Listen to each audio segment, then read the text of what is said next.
When I made this bag, I made a mistake and I cut inside zip hole too wide.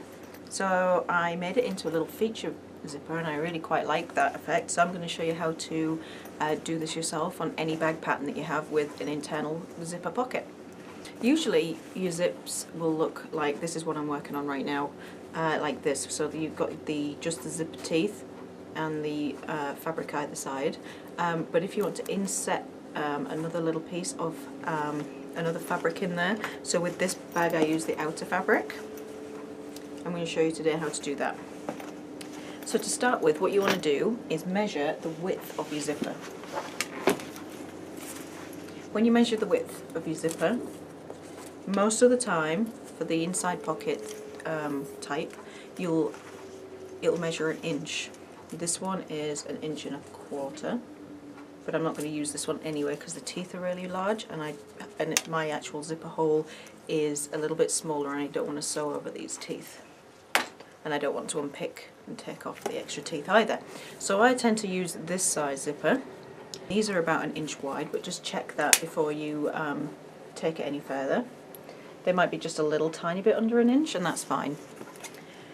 So what you want to do is, once you've measured your zipper, is to take off 1/4 inch, and that's the size that you need to make the opening. So I'll show you what I mean. When you're drawing the hole, my pattern actually said to do 3/8 inch, and where I went wrong is I did 3/4 inch. That is perfect for this technique. So I've made my little window 3/4 inch again, so that's 1/4 inch less than the width of the zipper itself. So what you want to do is follow the instructions in whichever pattern that you're working on, and so all the way around the outside of that box that you've drawn, and then cut away on the inside where I've marked. So most patterns are exactly the same, and turn that pocket through and you've got your opening ready.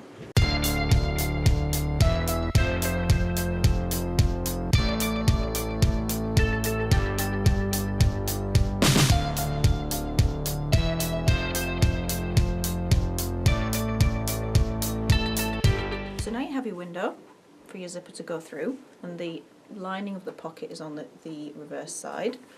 You now need to prep your zip, or your zipper, depending on if you're from the UK or you're from most other countries in the world.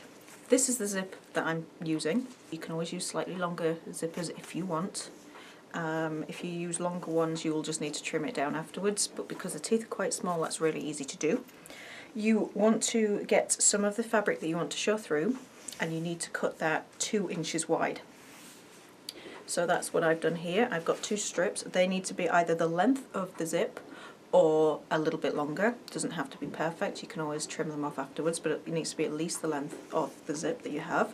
And then you're going to, it can be on the straight the grain, but you're going to treat it like bias tape, and you're going to iron it and fold it and iron it so that you have a folded piece that's 1 inch wide. And then you're going to have 2. You need 2 of those. Once you're at your machine, you need your zipper foot on your machine, and then you're going to take one of your strips that's folded in half and the zipper.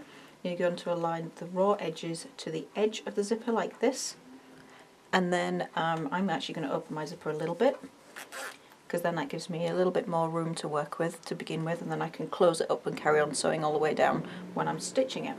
So I'm going to stick that under the machine.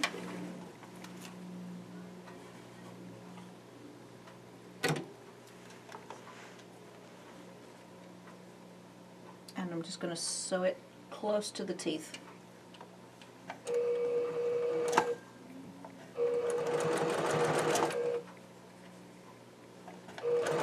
Closing the zipper, and then I'm going to carry on sewing all the way down.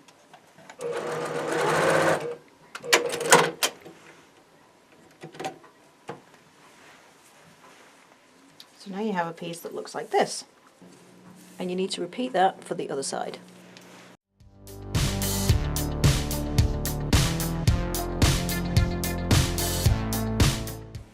So now you have a zip that looks like this, so you've got it almost ready to go. What you can do if you want at this stage is to zigzag along the seams that you just had in the seam allowance, just to finish off that raw edge there if you want. I'm just going to leave it as it is. Mine's a straight stitch machine. I do have a smaller machine, but I'm not going to get it out just to finish that off. It finishes quite neatly with the actual zip, so I think it'll probably finish quite nicely. What I am going to do though is I'm going to give this a good press, and I'm going to press the fabric away from the teeth so that it's nice and flat, or as flat as I can get, and then we're ready to put it into the pocket.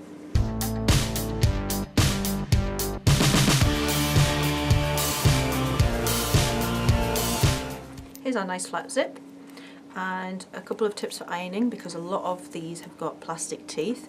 Don't use your iron on the very hottest setting, use one down from that, and keep checking as you're pressing that you can open and close it. Also, if you put a bit of best press or another kind of starch substitute, or even starch itself, on the actual stitches that you put in, on those lines of stitching, and then press it, that will help give you a nice flat finish. Bonus tip, if you have a zipper that's too small for your window, here's how we're going to fix that. So I'm going to lengthen this one. This is actually a 7-inch zipper, my pattern is for a 9-inch zipper. So what you also need are 2 pieces of the fabric again, and you're going to cut these 2.5 inches by 3.5 inches. Then what you're going to do is fold in the shorter edges by 1/4 inch and press them on both pieces. So that is the 2.5 inch edge there. That's the ones that you're going to be folding down by 1/4 inch to the wrong side and then press. Now what you're going to do is fold the other sides, the longer edges, in also by 1/4 inch and press those as well. So all 4 sides are now pressed. You might need to trim your zipper so that it's nice and straight. Now all of the edges are pressed in. You're going to fold it in half, so you're folding the long side in half, so you end up with a little flap like that. You're going to then put this zipper in between those 2 folds, those 2 sides of the fabric, so the outside is always facing out, and then you're going to top stitch that along the edge. So you've lengthened it by about another inch at both sides. So you repeat that for both ends. So choose which side you like the look of best to go on the top. Position it inside. And this will probably lengthen it in total by about 1.5 inches.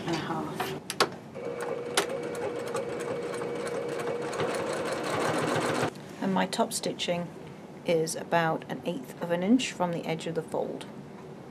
If you can get a little bit closer than that, then that's great too. Don't go any further than that, otherwise that seam allowance where you folded it over, that'll end up being loose. So what we're going to do is do exactly the same for the other end of the zipper.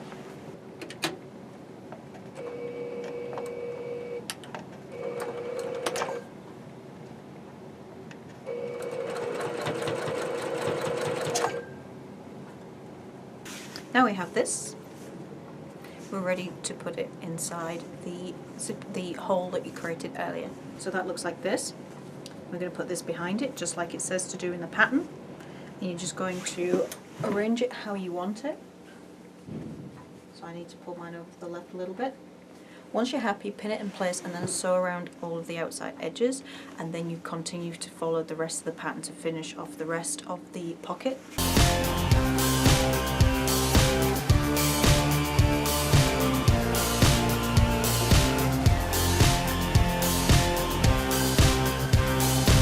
There's our finished pocket, ready to go. The zip runs from left to right, so it's closed when it's in the left hand position. It's open on the right.